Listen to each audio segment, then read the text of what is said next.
So the big question is to have or not to have a new constitution. The debate has been on for a long time. In fact, some people have been referencing different times Nigerians had to take their destiny in their hands.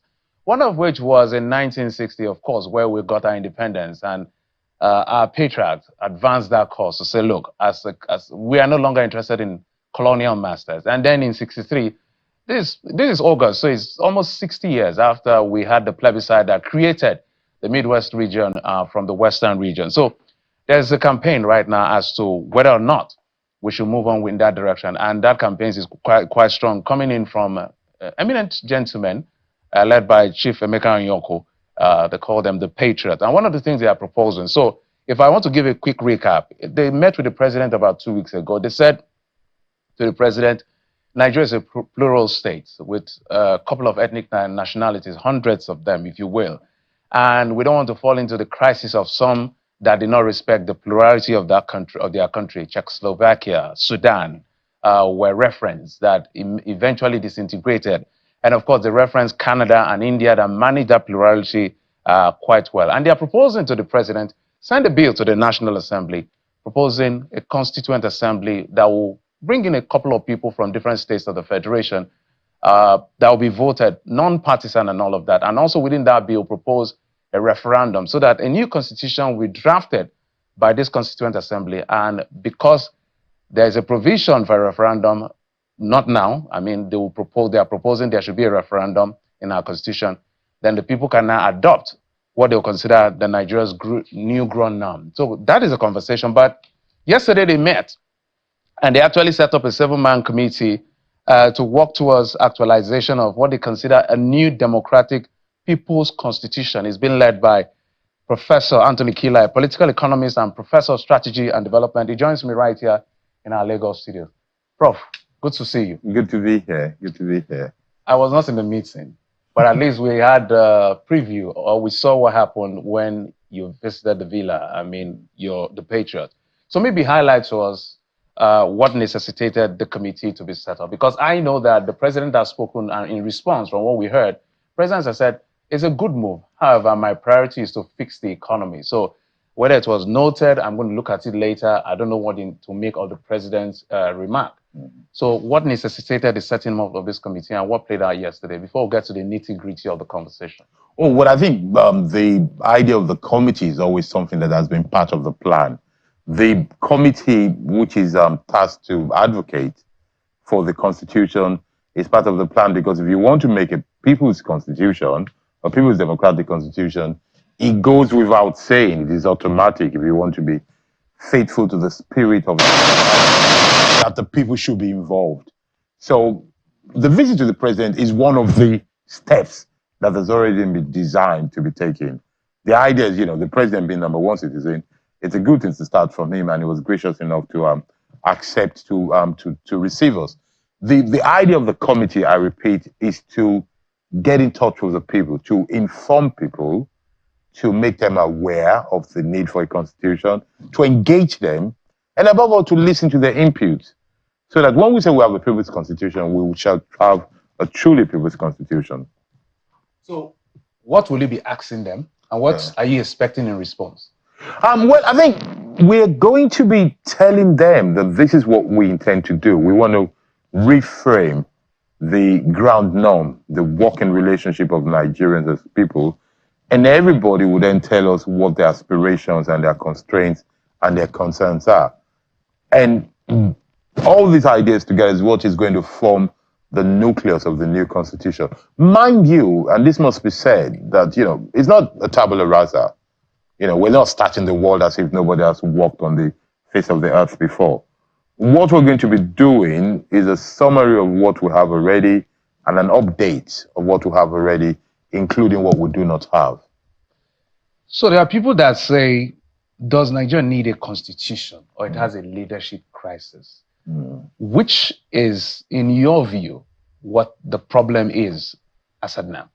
Well, I think you put it mildly. Some people say the problem is not the constitution, it's the problem that are managing it. And so therefore, they say maybe we don't need a new constitution. Well, let me start by responding to those people that, thank you very much for saying that. At least you do not think what we're going to do is going to be hurtful. Because we take it for granted. There are some proposals that a lot of people can argue this thing is going to damage. All the people who, few or many as they are, that have spoken against this process, nobody has said it's going to be harmful. The worst they've said is they don't think it's necessary or it's going to work. You see, to those who genuinely say they think the problem is the leadership, not the constitution, to those who genuinely say that, allow me to say they say so from a shallow view of things. And I'm technical about this, not insulting.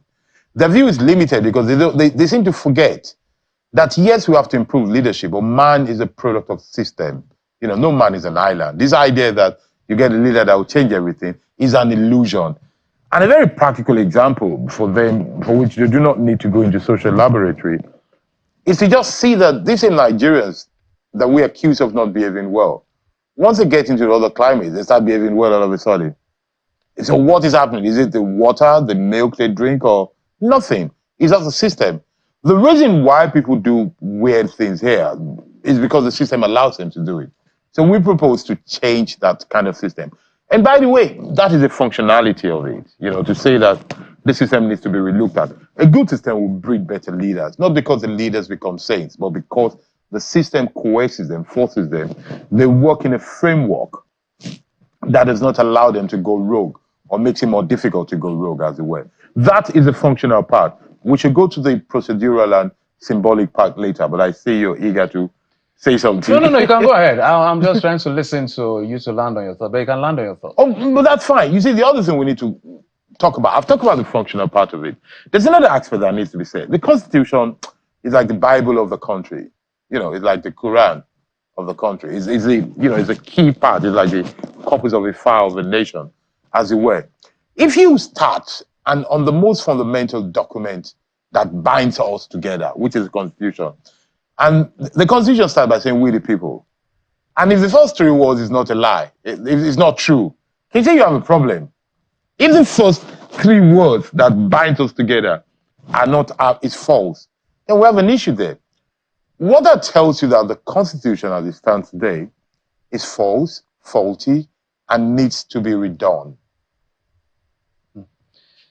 Some people have had this counter argument. I've had occasions where I've spoken to minds like yours, and it appears like legislation in this climate is not enough to change as much as possible if there's no change in attitude. So, which is why I'm asking how much because at the end of the day, these are laws that we're making to guide all of us.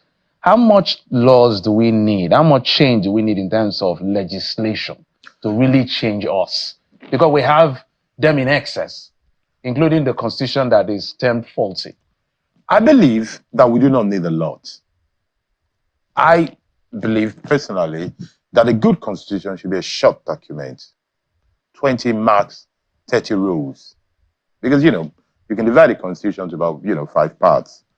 Foundation of the country, structure of government, structure of country, international relationships, guarantee for minorities, limit of government. The Constitution does not have to be a very big document. And I want our viewers to think about it. Every time you have a very long document to sign, there's something hidden about it, there's something not good. Good documents are short documents. So I do not think laws are what we need. I think we have too many laws, actually. There's some things that we can simplify our life to simple things like thou shalt not steal, thou shalt not lie. You don't need a lot of explanation to that because commonsensically, men and women of goodwill will understand it. There's another advantage to having a constitution, and I'll link that back to the leadership thing. Because of the way we've lived thus far in this country, if we had a chance to reset, it will affect a lot of things.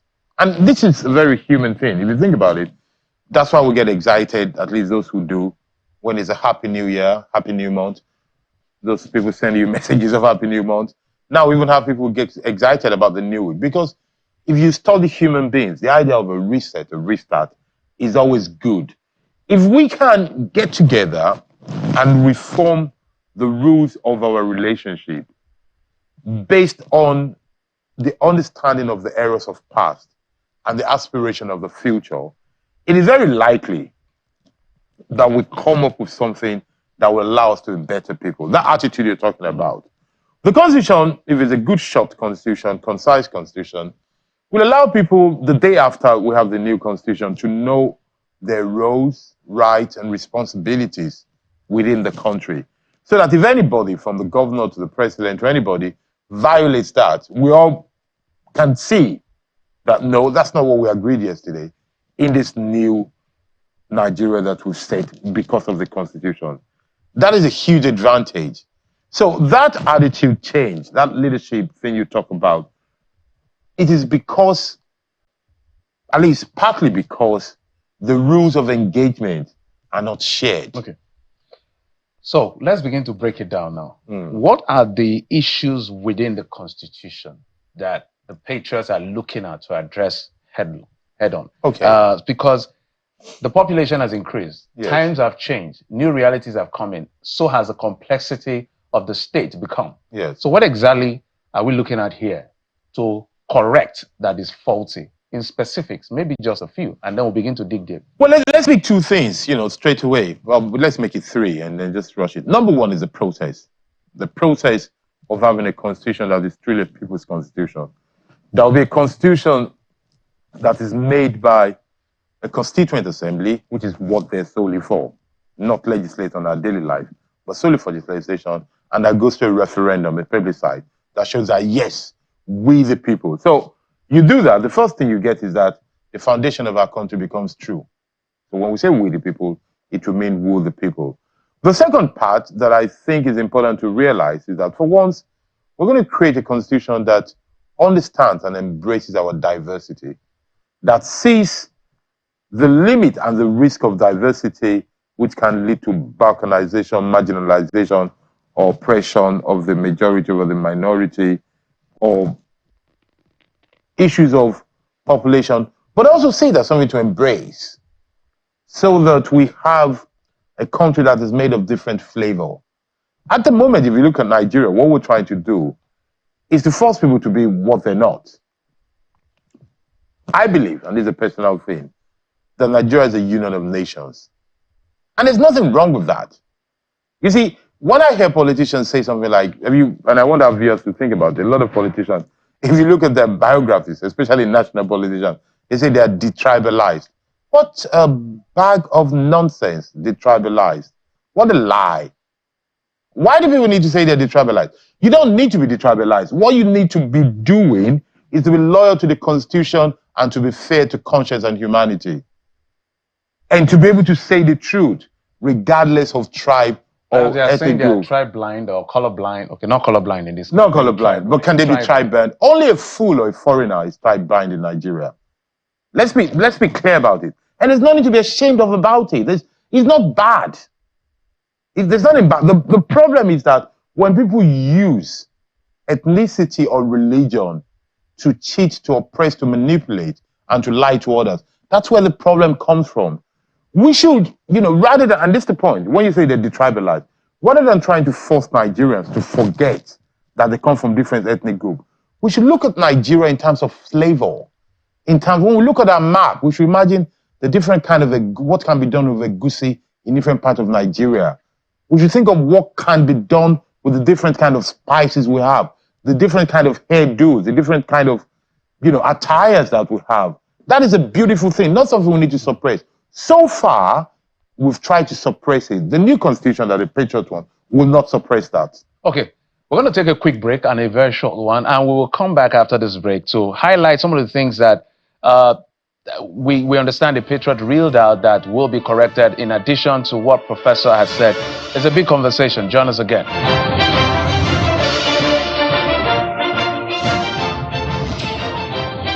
Welcome back. We're talking about the Constitution, and the Patriots are calling for a new Constitution. They want it to be more representative of the people of Nigeria, cutting across ethnic nationality. Professor Anthony Kila, Professor of Strategy and Development, as well as a political economist, is in the studio with me right here in Lagos. Is in charge of a committee, 7-member committee that will lead the group that will be looking across the country to ensure that inputs are collated and forwarded to the right authorities. So, but there are a few things I want to call your attention to that Chief Emeka Nyoku said. He said part of what is supposed to be addressed, because when they asked him what is faulty and what he wants to correct, ineffective internal security, failure to empower rapid economic development. He also talked about unsatisfactory social development. So if I start from the very first, isn't the idea of this government on state police, taking this restructuring in some form of a piecemeal, bit by bit, is that not good enough? It's good, but not good enough. You're right. It's a good idea. You see, the difference of what laws does is that, as my daughter will put it, laws are gradual reform. Constitution are intense and radical changes.